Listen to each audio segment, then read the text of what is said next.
जय हिंद, आदाब, सलाम, प्रणाम, नमस्ते, सत श्री अकाल। आप सभी का स्वागत है मेरे चैनल एक्स मुस्लिम साहिल ऑफिशियल पर। उम्मीद है आप लोग अच्छे से होंगे दोस्तों। और जितने लोगों को चैनल नजर नहीं आ रहा है तो भाई एक छोटा सा सेटिंग आपने करना है। आप अगर मोबाइल पे है तो अपने आइकन पे क्लिक करें, सेटिंग पे क्लिक कर ले, जनरल सेटिंग में जाएं, थोड़ा सा नीचे आए, लोकेशन इंडिया दिखा रहा होगा, उसको चेंज कर कर कोई भी आपका पसंदीदा लोकेशन हो वो आप सिलेक्ट कर ले। एक जादू होगा कि आपको हमारा चैनल नजर आना शुरू हो जाएगा।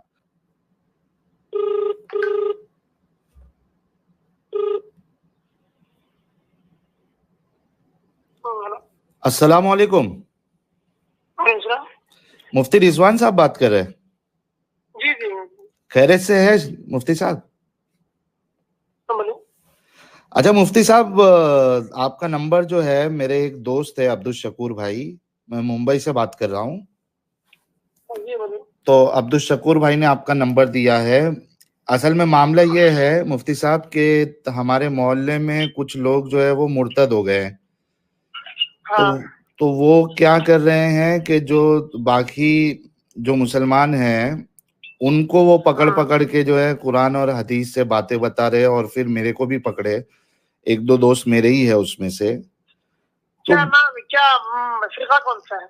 जी, मतलब कौन लोग हैं वो जो उनका जी, मतलब नाम बताइए जरा। मुर्तद मुर्तद हो गए हैं। ये मुर्तद हुए हैं? अभी क्या मुर्तद हुए हैं? मतलब किस मजहब में गए? कोई मजहब में नहीं, वो मुल्हिद बन गए हैं। मतलब वो कोई मजहब कोई नहीं, कोई मजहब कुछ नहीं है, मतलब क्या नहीं, बोलते हैं, तालीम क्या देते हैं वो? वो ये कह रहे हैं कि आप लोगों का जो कुरान है, यानी आप लोग मतलब पहले वो भी मुसलमान ही थे, वो कह रहे हैं कि वो हाँ कुरान प्रिजर्व ही नहीं है, महफूज ही नहीं है। अल्लाह की जो बात है, इन्ना नहनु नज़्ज़लना ज़िक्रा व इन्ना लहू लहाफ़िज़ून, वो कह रहे हैं कि हाँ ये जो है अल्लाह इस पे खरा साबित ही नहीं हुआ। हाँ तो अब उन्होंने मेरे को कुछ चीजें बताई है, अब मेरा भी दिमाग जो है वो घूम रहा है। मैं फिर घर पे बात किया, मोहल्ले में बात किया, किसी के पास कोई जवाब नहीं मिल रहा है। तो अब्दुल शकूर भाई बोले कि मेरे पास एक है मुफ्ती साहब का नंबर, उनको अच्छा खासा नॉलेज है इस बारे में, आप उनसे बात करिए, आप अपने ईमान को इनकी चक्कर में जाया मत करो आप। तो इसी वजह से फिर मैंने आपको कॉल लगाया था मुफ्ती साहब। अभी आप कहाँ पर हैं? मैं मुंबई में हूँ, धारावी में। आपको एतराज क्या? बोलिए। एतराज ये है मुफ्ती साहब के, अल्लाह के रसूल की एक हदीस है बुखारी में, जिसमें अल्लाह के रसूल फरमाते हैं कि अल्लाह ने 7 अहरूफ में कुरान को नाजिल फरमाया। जी जी। जी, क्योंकि उसमें उमर रदी अल्लाह अन्हु और जो एक दूसरे सहाबी थे अलग अलग तरीके से कुरान पढ़ रहे थे, तो हजरत उमर ने उनको अल्लाह के रसूल के पास लेके आए थे। तो अल्लाह के रसूल ने दोनों को फरमाया, पढ़ के सुना और कहा कि दोनों सही है। और फिर उन्होंने कहा कि अल्लाह ने 7 अहरूफ में कुरान को नाजिल किया है। तो अब यहाँ तो हमको मालूम पड़ता है कि अल्लाह ने 7 अहरूफ में कुरान नाजिल किया, और आका भी फरमा रहे हैं कि वो वैसी ही रहेगी दोनों को, कि दोनों सही है। लेकिन फिर हजरत उस्मान गनी का जब दौर आया तो उन्होंने जितने नुस्खे थे मौजूद उस दौर में, उन्होंने सबको जला दिया और सिर्फ एक मुसहफ रखा और उसको सारे लोगों तक पहुंचाया। तो सबसे पहला सवाल ये उठता है जो वो कह रहे हैं, और जो मुझे वैलिड लग रहा है क्योंकि मैं जवाब चाहता हूं इसका, कि रसूलुल्लाह, जब अल्लाह ने 7 अहरूफ में उसको नाजिल किया, रसूलुल्लाह उसको खत्म नहीं कर रहे, तो हजरत उस्मान को किसने ये अथॉरिटी दी कि वो अल्लाह के कलाम को जो है वो खत्म कर दे, 7 बाकी 6 तरीके को, और सिर्फ एक अहरूफ को रखे, एक मुसहफ को रखे? इसका क्या जवाब होगा मुफ्ती साहब? बहुत परेशान हूँ। मैं नहीं चाहता हूँ मेरा ईमान जो है वो कमजोर हो, लेकिन ये सवालात आते हैं तो फिर वो रात रात भर नींद नहीं आती है। इसके अलावा और क्या सवाल है आपके? मैं जरा अभी जल्दी में हो गई, जा रहा हूँ मैं। हाँ, आप खाली सवाल बोलिए, मैं सवाल मैं सुन लेता हूँ आपका। अच्छा, एक तो ये था कुरान के प्रिजर्वेशन पे, और दूसरा अम्मी आयशा के साथ जो शादी हुई थी रसूलुल्लाह की, 9 साल की थी अम्मी आयशा जब रुखसती हुई थी, और रसूलुल्लाह 55 साल के थे, उस पे सवाल है। और फिर स्लेवरी जो है, बांदियों का सिस्टम, कुरान बांदियों के साथ बिना शादी के हमबिस्तरी को अलाउ करता है, तो इस पे सवाल थे। तो आप कभी कोई भी इसमें से कोई एक सब्जेक्ट का भी अब अगर अभी आपके पास जवाब है दे देते तो बड़ी मेहरबानी होती, जो बहुत उलझन में हो। चाहे कुरान ले लीजिए आप, चाहे रसूलुल्लाह की अम्मी आयशा के साथ का जो रुखसती है वो ले लीजिए, या बांदी वाला सिस्टम। के बारे में बता रहा हूँ मैं। देखिए, हाँ, क्या औरत जो बालिग हो जाती है ना, जो बालिग होने की उम्र जो होती है ना, 9 के बाद शुरू हो जाती है। मुफ्ती साहब, ये आपने कभी देखा है किसी लड़की को 9 साल में बालिग होते हुए? क्योंकि हमारे पास जो मेडिकल रिसर्च है और जो डेटा है, स्टैटिस्टिक है, उसके हिसाब से जो मेंस्ट्रुएशन स्टार्ट होता है, जो हैज आना स्टार्ट होता है, उसकी एवरेज उम्र 13 से 14 साल है। जी जी, है ना? और हैज आ जाने का ये मतलब नहीं है, इंसान का जिस्म जो होता है ना, हाँ, इलाके के हवा के हिसाब से भी बढ़ जाता है, घट जाता है, मतलब इंसान का जिस्म। हाँ, लेकिन क्या आप ये कहना चाह रहे हैं कि हवा के हिसाब से जो होता है, खानदान के हिसाब से होता है। जी जी, लेकिन क्या आप ये कहना चाह रहे हैं कि 1400 साल पहले अम्मी आयशा जिनकी उम्र 9 साल की थी, वो आज की तारीख के 18 साल की बच्ची की तरह या लड़की की तरह हो जाती थी? मैं ये नहीं कह रहा हूँ, हाँ, मैं कह रहा हूँ कि आबो हवा का भी फर्क पड़ता है इंसान के। हाँ, लेकिन अम्मी आयशा की हदीस है, उसमें वो कहती है कि हमारे बदन में गोश्त ही नहीं होता था, हमारे पास खाने के लिए ही नहीं होता था। जब उन पे इल्जाम लगा था, और जब उनको वो एक गजवे में वो साथ में गए थे और वहीं पे छूट गई थी अम्मी आयशा, फिर जो इल्जाम लगा था, तो उसमें वो जो पालकी होती है उसमें अम्मी आयशा थी नहीं, वो पालकी लेके जाने वाले को मालूम ही नहीं पड़ा। तो उसमें अम्मी आयशा फरमाती है कि हम उस जमाने में हमारे पास खाने पीने के लिए नहीं होता था, हमारे बदन में गोश्त नहीं था, पता ही नहीं चलता था कि लड़की अंदर बैठी है या नहीं बैठी है। तो फिजिकली तो अम्मी आयशा जो फिट थी नहीं, जैसे कि आप बता रहे, क्योंकि खाना पीना उनको ढंग से मिलता नहीं था। ऐसे बोल रहा हूँ, मतलब आबो हवा जो होती है ना, आबो हवा इलाका, उनकी फिजा की खजूर और गोश्त की था उनका ना, हाँ, उस जमाने का दस्तूर। मुफ्ती साहब, लेकिन अम्मी आयशा तो खुद कह रही है ना कि हमारे पास खाने पीने के लिए नहीं होता था, हम पतली थी, हमारे बदन में गोश्त ही नहीं था। मैं आपको हदीस नंबर दे देता हूँ अभी। मेरी बात सुनिए, सही आप बोल रहे हैं जी। क्या जो खाते नहीं थे, बगैर खाए जिंदा रहते थे क्या? कुछ तो खाते थे ना। हाँ, लेकिन वो आप जो बोल रहे हो कि आबो हवा से एक बच्ची जो है वो 9 साल में बड़ी हो जाएगी, वो यहाँ पे पॉसिबल ही नहीं है, क्योंकि इनके पास तो खाना नहीं था। और दूसरी बात, अम्मी, सुनिए आप, हाँ, ये जो हमारे हिंदुस्तान में, हाँ, अभी जो मशहूर आदमी है कौन है बोले? हमारे पूजा होती है, नाम से मंदिर बनी है अभी, ये अपने राम जी। जी, राम जी। हाँ, जी जी, क्या हुआ राम जी का? बता रहे मिनट। हाँ,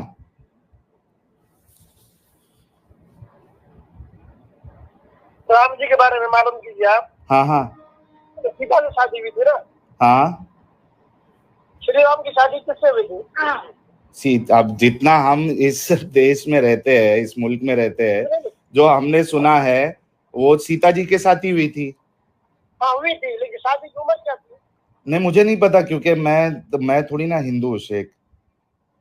6 साल में शादी हुई। अच्छा, ये आपने खुद पढ़ा है उनकी किताबों में? पढ़ा नहीं हूँ, किताबों में भी है, और इस बात का एक नहीं। नहीं, आप खुद पढ़े हो क्या मुफ्ती साहब? यूट्यूब में उनके वीडियो, हमारे नहीं, किसी मुसलमान आलिम के, तो किसी मुसलमान प्रोफेसर दानिश्वर के नहीं, उनके जो गुरु है जो। लेकिन मुफ्ती साहब, आप खुद पढ़े हैं क्या? मैं एक वो पूछ रहा हूँ आपको, आपने खुद पढ़ा किधर के? मेरी बात सुनिए, सीता जी की, हाँ, लोग बोल रहे हैं। अच्छा, उनको देखो मुफ्ती साहब, मेरे लिए कुरान मायने रखता है। कुरान में अल्लाह फरमाता है, लक़द काना लकुम फी रसूलिल्लाहि उस्वतुन हसना। मेरे आका की जिंदगी जो है वो उम्मत के लिए या हमारे लिए बेहतरीन नमूना है। राम जी के लिए तो अल्लाह ने ऐसी बात नहीं कही है, तो वो हमारे लिए रोल मॉडल नहीं है, अल्लाह के रसूल रोल मॉडल है। तो हम अल्लाह, यहाँ के लोगों की एक मिसाल बोल रहा हूँ मैं, देखिए यहाँ के लोगों में तो बार बार उनके बारे में कहते हैं कितनी उम्र में शादी हुई, इस पर किसी को एतराज नहीं है। नहीं, मुझे उससे देखो, अगर कोई हिंदू एतराज करे ना, तो ये एक बात अलग है। हालांकि जब हम फिर साबित करने जाए, वो एक सवाल हमसे कर लेगा, तुमने पढ़ा है क्या, हमें रेफरेंस दो, तो हम फिर मार खा जाएंगे। हमने अगर पढ़ा नहीं, हमारी वो तहकीक नहीं है, तो उस पर बात करके मतलब नहीं है। मेरी बात सुनिए, पूरी बात सुनिए। अब मैं क्या बोल रहा हूँ, उनकी जो गुरु है ना, हाँ, जो शंकराचार्य, वो लोग बयान दे रहे हैं, मैं नहीं बोल रहा हूँ। अच्छा तो मैं पहले बोला हमारे कोई आलिम नहीं, उनके फिर दूसरे गुरु ये भी कहते हैं कि वो 16 साल की थी, और जो श्रीराम है वो कुछ 20 या 21 साल के थे। ज्यादा डिफरेंस नहीं था उनकी उम्र में, 4-5 साल का ही डिफरेंस था। और यहाँ पे अम्मी आयशा 9 साल की है और आका जो है वो 55 साल के है। तो वो तो एग्जाम्पल मैच भी नहीं होता, क्योंकि पहले भी जब बचपन चाइल्ड मैरिजेस होती थी, बाल विवाह होता था, तो दोनों बच्चे होते थे और फिर उनका गौना होता था। वो बड़े होने के बाद फिर जाते थे, वो उसको रुखसती होती थी। लेकिन यहाँ पे जो मसला है, रसूलुल्लाह 55 साल के है और अम्मी आयशा 9 साल की है, और 9 साल में अल्लाह के रसूल हमबिस्तरी भी कर रहे हैं। और उसके साथ फिर अम्मी आयशा खुद कह रही है, आवाज आ रही है आपको मुफ्ती साहब? हाँ, और अम्मी आयशा खुद कहती है कि मैं जब रसूलुल्लाह मेरे से शादी किए, निकाह किए और 9 साल में रुखसती किए, तो मैं गुड़िया से खेलती थी। और उनकी जो रुखसती का वाकया है, बाकायदा बुखारी की हदीस में मौजूद है। अम्मी आयशा फरमाती है कि मैं गुड़िया में खेल रही थी अपनी सहेलियों के साथ। मेरी माँ उम्मे रुमान मुझे हाथ पकड़ के लेके आती है, मैं हाफ रही थी, सांस फूल रही थी मेरी, मुझे कुछ नहीं पता था कि मेरे साथ क्या हो रहा है। मेरी अम्मी ने मेरा हाथ पैर धुलाया, मुंह धुलाया और बाल बनाए और मुझे तैयार किया, और उसके बाद फिर रसूलुल्लाह के पास भेज दिया। तो यहाँ पे तो फिजिकली भी अम्मी आयशा जो है वो फिट नजर नहीं आ रही है, जैसे कि आपने कहा था, क्योंकि वो खुद कह रही है कि मेरे बदन में गोश्त नहीं था। और मेंटली भी फिट नहीं है, मैच्योर नहीं है, क्योंकि उनके वलीमा का दिन है और वो उनको खुद को पता नहीं है, वो गुड़िया से खेल रही है, झूले से खेल रही है, तो मेंटली भी मैच्योर नहीं है। तो ये जो एग्जाम्पल सेट किया है अल्लाह के रसूल ने सोसाइटी के लिए खुद करके ये निकाह, तो ये कैसे उसको हम अच्छा मानेंगे, मुझे ये समझ में नहीं आ रहा। मैं हर एंगल से सोच रहा हूँ, लेकिन कोई मुझे एंगल ऐसा नहीं आ रहा कि मैं अपने दिल को तसल्ली दूं। जी मुफ्ती साहब। नहीं, इंशाल्लाह आपको मैं तफसील के साथ बोलूंगा अभी। और बोलिए, और आपके तरफ नहीं, इस पे क्या जवाब है? अभी जो मैंने आपको हदीसें बताई, इंशाल्लाह अभी नहीं है जवाब आपके पास? मैं जल्दी में इंशाल्लाह। और बोलिए आप। अच्छा, इसके सिवा और भी देखिए मुफ्ती साहब कि जब हजरत अबू बकर और हजरत उमर ने बीबी फातिमा के लिए जब रिश्ता भेजा था रसूलुल्लाह को, तो रसूलुल्लाह ने मना कर दिया था। और वजह क्या बताई आपको पता है? ये सुनन नसाई की हदीस है, हदीस नंबर 3221। वजह अल्लाह के रसूल ये बताते हैं कि अभी वो छोटी है। आप मुझे बताइए कितनी छोटी थी बीबी फातिमा? हजरत अबू बकर से तो सिर्फ 42 ईयर्स का डिफरेंस था, हजरत उमर से तो और कम डिफरेंस था। लेकिन रसूलुल्लाह का मामला देखिए, रसूलुल्लाह 55 के और अम्मी आयशा 6 साल की, तो 46 ईयर का डिफरेंस हो जाता है। यानी ये दोनों से ज्यादा डिफरेंस जो है वो रसूलुल्लाह और अम्मी आयशा का हो जाता है। लेकिन वहां पे रसूलुल्लाह उनके साथ शादी कर रहे हैं, लेकिन अपनी बेटी की शादी जो है वो उमर और अबू बकर रदी अल्लाह अन्हुमा से नहीं करा रहे, ये कह कर के वो छोटी है। मतलब यहाँ पे उनको ये चीज पता थी रसूलुल्लाह को कि एक जो बड़ी उम्र का है, जो बुढ़ापे पे पहुंच गया है, उसकी एक बच्ची से शादी नहीं की जा सकती। ये मिसाल भी हमको मिलती है, सुनन नसई की हदीस है 3221 की। तो इस पे क्या जवाब, कुछ आप तसल्ली बख्श जवाब दे दे मुफ्ती साहब, मेरा ईमान बच जाए। मेरे ख्याल से आपको भी समझ में आ रहा है कि दिक्कत है इधर, इसको ऐसे मैं जो है ना इंशाल्लाह आपको बाद में तफसील जवाब देता हूँ इंशाल्लाह। हाँ, बात ये है कि सल्लल्लाहु अलैहि वसल्लम ने जितने निकाह किए ना, हाँ, तो सारे निकाह वही के, मतलब कैसे? अगर वही के आपने निकाह नहीं किया नहीं तो फिर ये, लेकिन बात वही आ जाएगी ना कि अल्लाह जो है ये गलत एग्जाम्पल सेट करके क्यों निकाह करवा रहा है। मुझे पता है कि अल्लाह के रसूल को सपने में हजरत आयशा दिखाई गई थी लाल कपड़े में, है ना? हाँ, ये मुझे पता है, लेकिन ये कैसा खुदा है? सवाल ये उठता है कि रसूलुल्लाह को उस्वतुन हसना भी कह रहे हैं, बेहतरीन रोल मॉडल कह रहे हैं, और रोल मॉडल से एक ऐसा काम करा रहे हैं जो सोसाइटी के लिए गलत है। आप खुद बताएं मुफ्ती साहब, आपके पास का अगर कोई समझिए मौलाना है या मुफ्ती साहब है 55-60 साल के, और वो तकवा में भी है, वो आपकी 9 साल की बच्ची का अगर आपसे रिश्ता भेजे, आपका क्या सबसे पहला रिएक्शन होगा अपने दिल में उस मुफ्ती के लिए या उस मौलाना के लिए? 60 साल का मौलाना तकवे वाला आपकी 9 साल की बच्ची के लिए अगर वो रिश्ता भेजे, चलिए मैं मान लेता हूं थोड़े देर के लिए कि आपकी 9 साल की बच्ची को अभी हैज आना स्टार्ट हो गया है, आपका क्या रिएक्शन होगा मुफ्ती साहब? हाँ, उम्र का लिहाज होगा ना यार, है ना? फिर वही देखिए, हम अपने के बारे में हम ये कह सकते हैं ना, हाँ, उनका जो कुछ हुआ वो मतलब देखिए मुफ्ती साहब, एक इंसान जो ओहदे पे पहुंचता है ना, वो अच्छे काम करता है तो ओहदे पे पहुंचता है। ये नहीं है कि उसका ओहदा बड़ा है तो अब वो कुछ भी कर सकता है, दोनों में फर्क है। किसी का ओहदा बड़ा होने से वो कुछ भी कर सकता है ऐसे नहीं होता है। जिसका ओहदा बड़ा है उल्टा उस पे तो रिस्पॉन्सिबिलिटी ज्यादा आ जाती है कि इससे कोई गलत काम नहीं होना चाहिए। एक आम इंसान से तो हो सकता है, लेकिन जो रिस्पॉन्सिबल पर्सन है, जिसको रिस्पॉन्सिबिलिटी दी गई है, जिम्मेदारी दी गई है, बड़ा बनाया गया है, उससे तो हम तवक्को ही नहीं कर सकते कि वो इस तरीके का काम करे।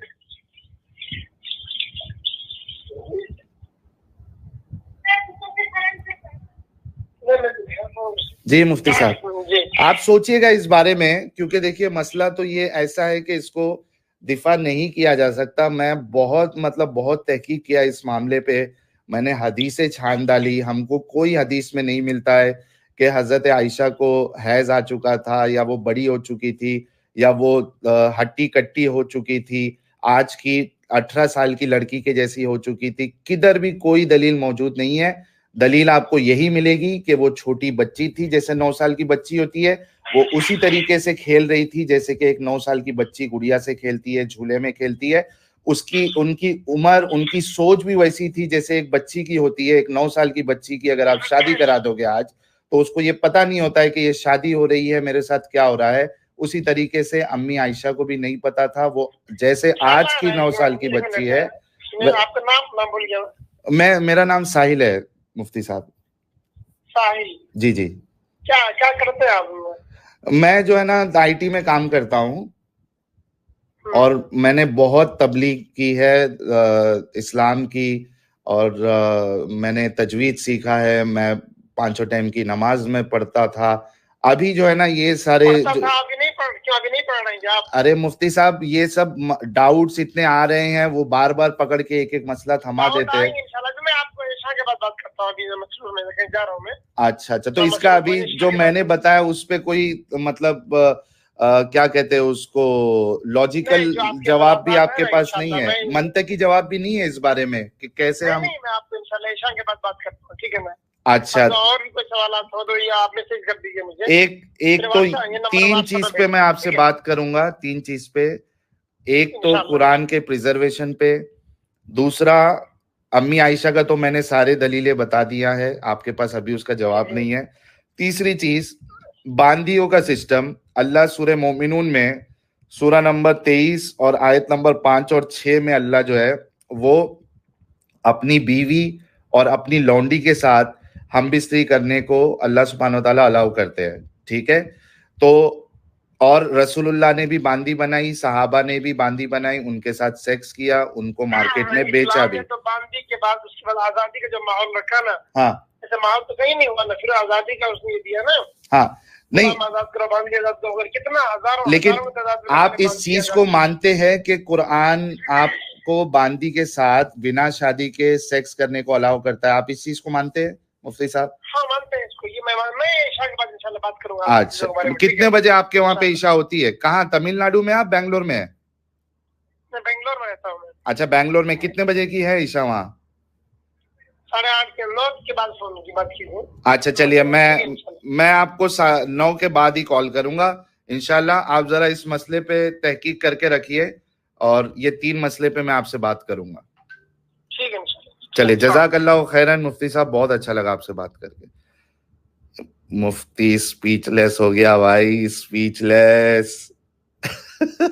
कोई जवाब नहीं था, ना लॉजिकल जवाब था, ना मतलब मंतकी जो है वो लॉजिकल जवाब को ही कहते हैं। कुछ नहीं था। मौलाना को भी समझ में आ रहा है कि ये गलत है, इसमें क्या जवाब दूं मैं, और इसको एड़ा बना नहीं सकता हूं क्योंकि इसको सारी चीजें मालूम है। तो खैर मैं करूंगा कोशिश फिर से इनको ईशाबाद कॉल करने को, मुफ्ती रिजवान साहब को, बैंगलोर के। देखते हैं कि क्या नया दलील लेके आते हैं। चलिए दोस्तों, हंटिंग चालू है, शिकारी साहिल जो है वो काम पे लगा है।